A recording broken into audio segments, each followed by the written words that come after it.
Texas. Give it up for that.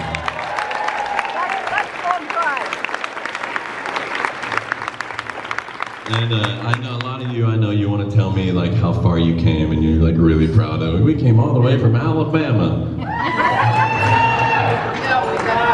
Did you not sense the sarcasm in that? That's Alabama for you. Yeah, there you go. But the point is, I'm sure a lot of you came from all over North America, and that's neat. But we got some ladies who came from Germany. So shut up, the rest of you. My fan base is the core demographic is seasoned. Yeah. Yep. It's Old ladies. I mean, I'm looking around and I see a lot of salt and pepper. That's what I mean by seasoned. But it wasn't a demographic that I set out to attain. But like most things in my life, it just worked out in my best interest. Because, you know, of course, when you first getting into music, like in my case, like most men, you're trying to impress young girls. And then I learned pretty quickly that young girls don't have money to spend on me. Correct. That's right. So I just want to preface this story by saying I'm happy to have all you seasoned fans. Just know that thank you for being here and for spending your money on me. There wasn't much applause because they're all holding their cameras right now to capture this story time. And they're all going to race to be the first ones to upload it to YouTube. But anyway, so this is sort of, I'm going to tell a couple stories that are sort of about my seasoned fans. And just thinking back to what got me, what motivated me in the first place to get into music, start writing music, versus where I am. So this is called Look Ma, I'm a Rock Star. Story number one. I sing with a group called Home Free. Anyone heard of them? I was doing a show not that long ago, and again, when you get into music, you visualize, undergarments being thrown at you on stage, and that hasn't happened one time. But my fans said like root beer on stage, and that's neat. I preferred that actually. But I did get a hat thrown at me recently. It was a ball cap, and it was during the encore last song. So I put it on my head, did the rest of the song, and then went off stage and took it off and looked inside of it and quickly regretted putting it on my head. It wasn't in the best interest of my health or hygiene to have done that. But then I realized that I felt something kind of inside the hat. There was a zipper, and there was clearly a wad of something in there. And I was worried it was money. If it was money, I was going to return it to the person who threw the hat, most of it. It was Sweet and Low packets. Look, Mom, a rock star. I'm getting Sweet and Low thrown at me on stage. Let's see, well, I had another story that's already escaped me, so maybe... Oh, no, I remember what it was. Some of you know this story. Karen knows it really well. I think the biggest moment in my career thus far that has just filled me with joy and made me say with gusto and tongue-in-cheek, look Ma, I'm a rock star. And that was when I hit a low note and it knocked a lady's false teeth out of her mouth.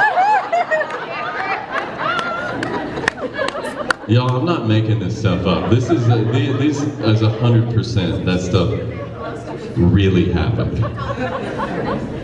It's her sister. I'm just going to tell you. It's not her. It's her sister. If you don't believe me, Ask her, and she'll tell you all about that. And finally, I would like to just make sure we really kick this evening off with a bang. So I'm going to close out story time by talking about barnacle penis. That's going to be my legacy, isn't it? I've never said anything that got that reaction. Some people just yell that out at shows now, and it means nothing to most people. It just sounds like Tourette's, you know? So, in case you've heard barnacle penis being yelled out at my show, I'll tell you why. I was doing a show in Portland, Oregon, and a friend of mine named Catherine Roy came to that show, and she is a children's author and illustrator. And she is specialized in a lot of nautical, aquatic stuff, a lot of sea life, and so she's got to do some really cool things like live on ships with marine biologists and study marine life and learn a lot of interesting factoids. And the one she shared with me moments before I went on stage is that up to 90% of a barnacle's body can be its penis. Woo! Now, before you clam up, pun intended, these are science words, so grow up. This isn't cheap humor. It's not just cheap humor anyway. This is about science, so let's all learn something together. I'll be honest, barnacles weren't really on my radar before that conversation, but all of a sudden I'm filled with admiration for those little creatures. Anyway, she went on to explain that, you know, they're fixed in place, and they have to be able to reach other barnacles fixed in other places, sometimes at distance. You're picturing it now, aren't you? That's not my fault. Anyway,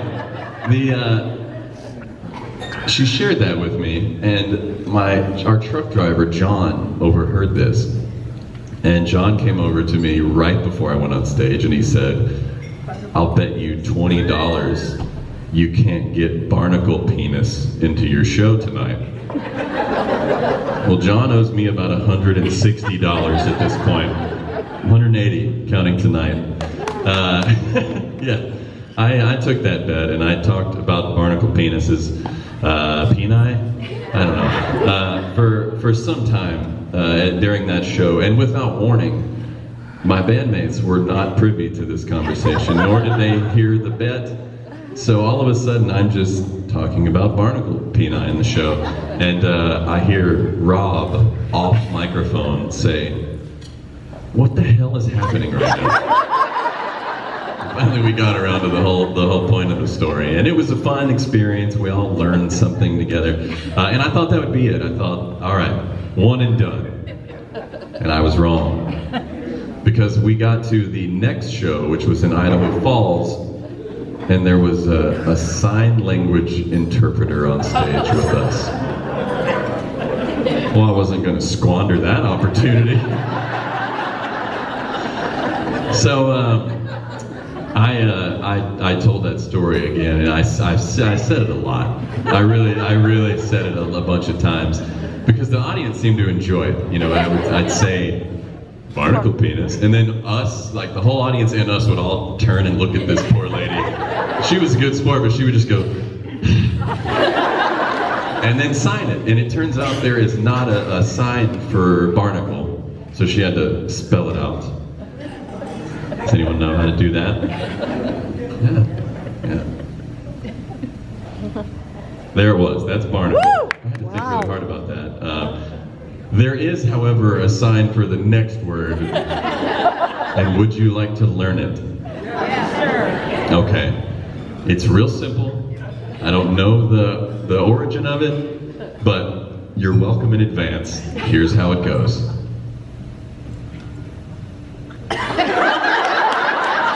For this side of the room.